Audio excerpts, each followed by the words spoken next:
I'm Shelly Blyer, and we have lived in Valdosta for 12 years now, my husband, Carl, and I.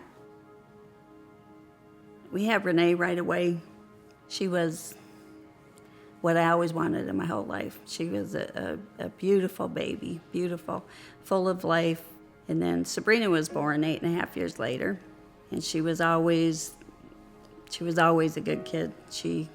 She was happy. She minded.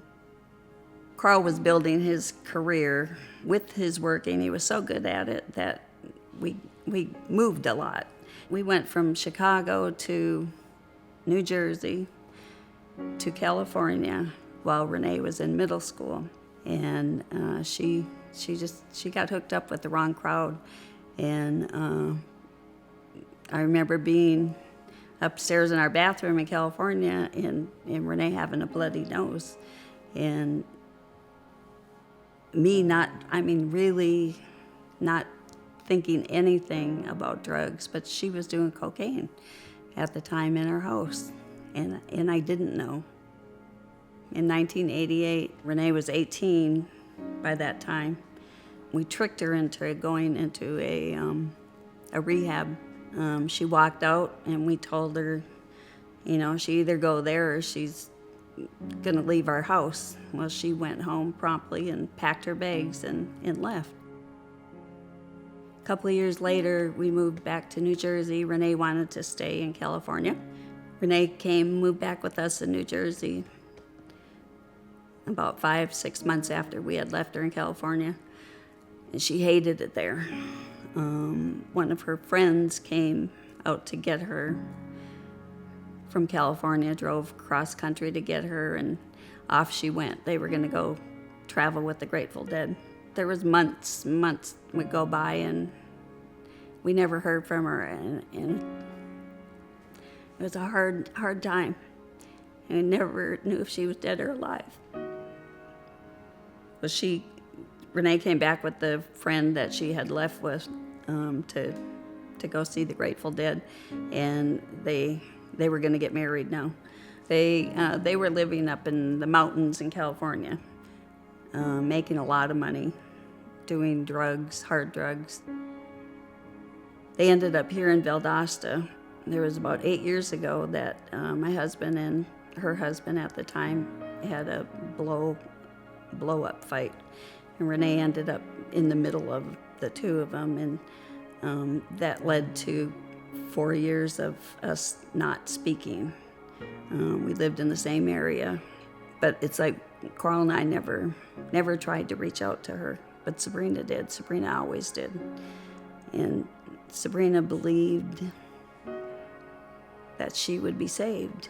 It was devastating to our family. My baby, my daughter, was so messed up that she can't see anything.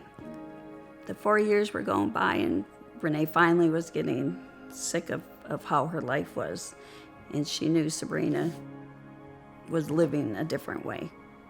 Sabrina started sending her scripture over her cell phone, and Renee never got it. It never came to her phone.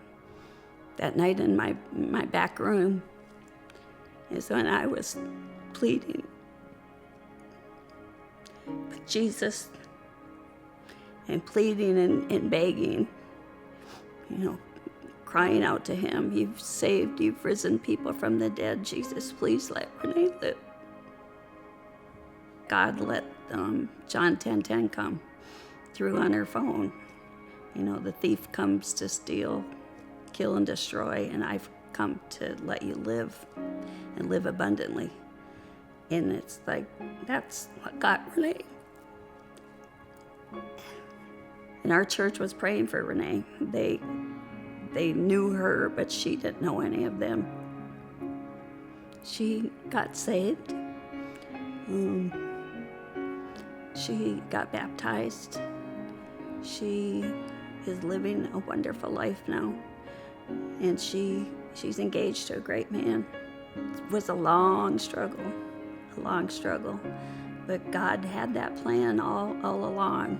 I mean, God made the earth, the heavens, God made everything. There's nothing that he can't do. Don't ever, ever give up on prayer. Don't ever give up on your loved ones. In our case, it's like I know Jesus raised the dead to life. I know he brought Renee back to life.